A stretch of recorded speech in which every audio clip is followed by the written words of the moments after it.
What's up, SEMO? Wrong show, my bad, guys. Welcome to Hawks Nest, the SEMO sports show brought to you by the Southeast Arrow. I'm your host for this week's episode, Kyler Messenger, alongside with me, Molly Faust, Tristan Doobie. And today we will be bringing you 3 different SEMO sports stories. First, I'll start by diving into the black history of SEMO athletics. Then, Molly will bring you a feature from the Gym Hawks, specifically with Taylor Engel. And finally, Tristan will bring us the Brendan Terry feature featuring SEMO Redhawks men's basketball.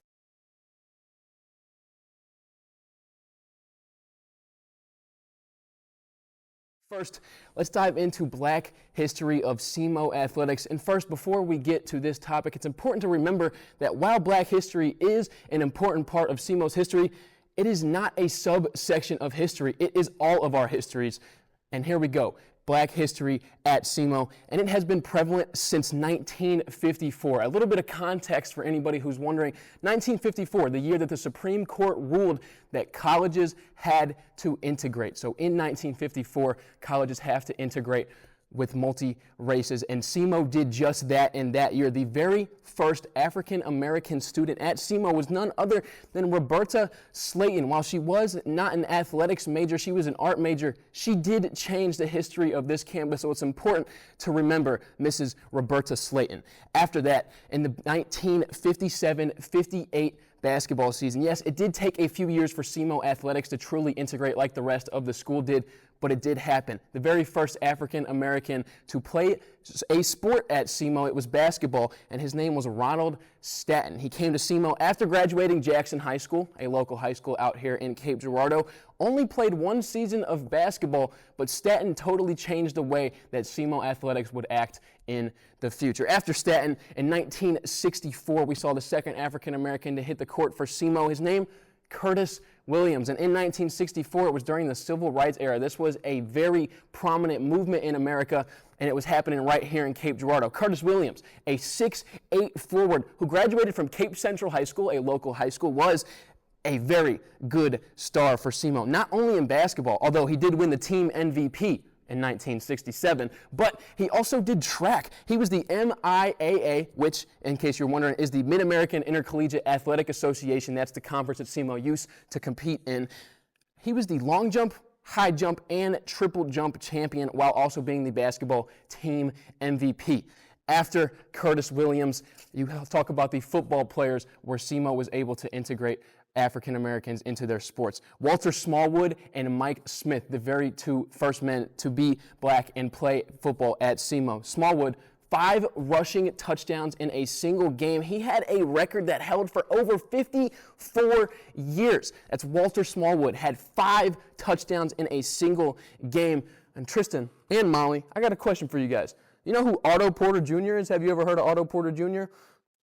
I have not, but tell me about him. Okay, well, Otto Porter Jr. graduated from Scott County Central. He's a more recent NBA player. He made it in the NBA from the Cape Girardeau greater region. His father, Otto Porter Sr., was a prominent figure in SEMO history and SEMO athletics. In the late 70s, he transferred from Three Rivers College down to SEMO, and it was history after that. He averaged the he had the 2-year highest scoring average in the MIAA history. In history, he had the 2 highest scoring years. In his junior season at SEMO, after transferring, he averaged 27 points a game. That's Otto Porter Sr. Averaged 27 his junior year, then his senior year averaged 25.1 points per game.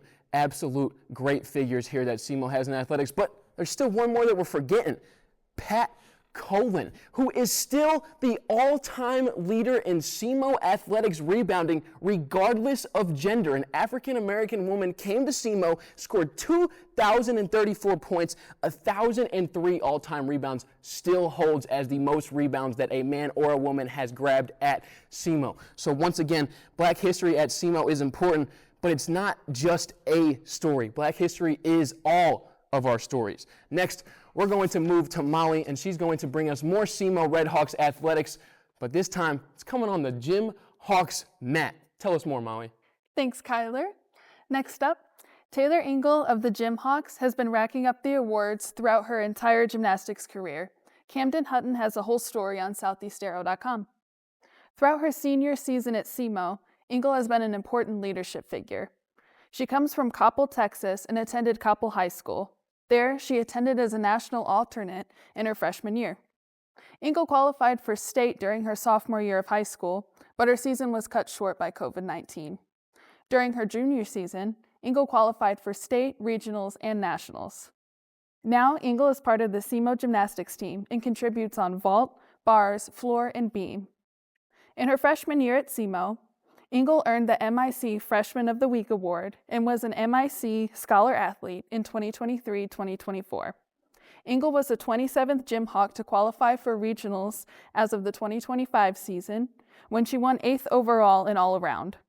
She was also awarded MIC Gymnast of the Year, WCGINC, All-American First Team, All-MIC Scholar Athlete, and several MIC Gymnast of the Week awards.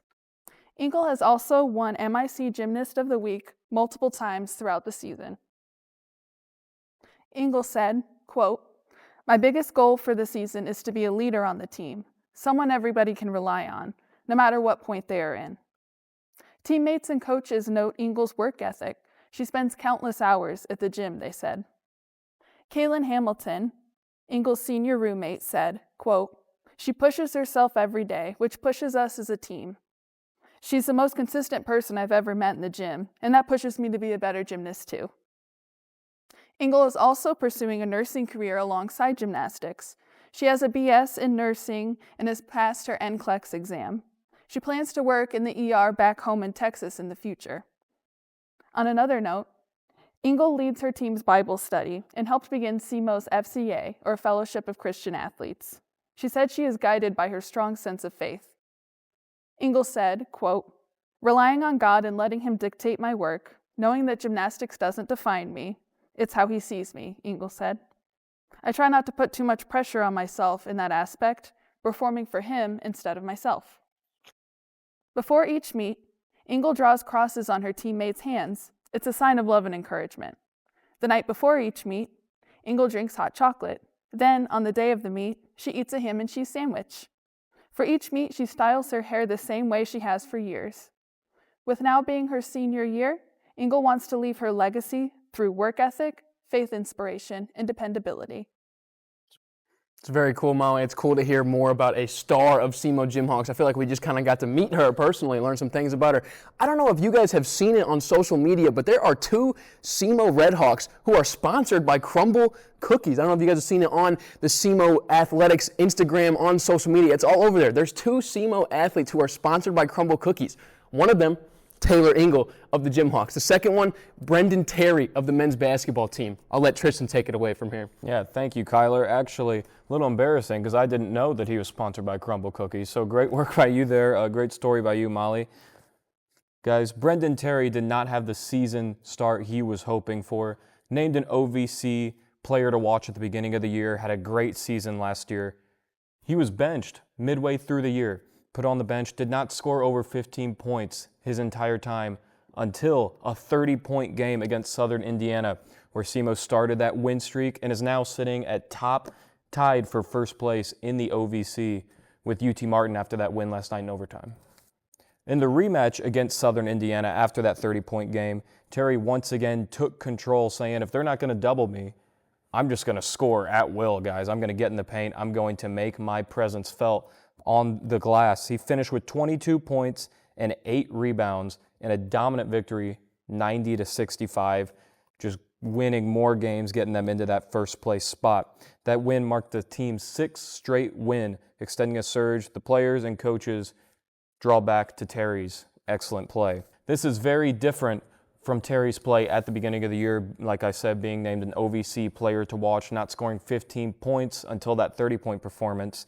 Since coming off the bench, assistant coach J.R. Reynolds says that Terry has had an upstick in mentality, urgency, and energy every single game. He made it clear the past few games that if opponents don't double him, absolutely he's going to put up big numbers. And if they do, he's going to kick the ball out to Luke Almodovar, that excellent guard we've been covering so much lately. When defenses collapse on Terry in the paint, it opens up the perimeter. Almodovar, an excellent shooter, shooting around 33%. He's hit the most threes for the team. So Terry's looking, hey, if I get doubled, I'm kicking the ball out there, and if they don't, I'm going to be a presence on the glass. Head coach Brad Korn believes Terry's late season success is something more than just a good game stretch. He relates that to the mindset of a senior running out of games coming down to the wire. Korn said, for seniors, it's just hit that point to where all you do is double down on winning and emotions get eliminated from it. All you want to do is win because you know your time is short. So Brendan Terry trying to come out here. He's only got a few games left before the OVC tournament, his last one, trying to be a presence for the team. Right now, Brendan Terry is playing like a player determined to make every remaining game count and be an impact on the floor. And he needs to be a crucial piece of the SEMO team if they hope to make it far in the conference tournament. Great story, Tristan. Great story on Taylor, Engel, Molly. That's going to be it for this week's edition of Hawks Nest. Thank you for watching. I have been your host, Kyler Messenger, alongside with me, Molly Faust. And Tristan Doobie. Once again, that has been this week's edition of Hawks Nest. Thank you for watching, and we'll see you next time.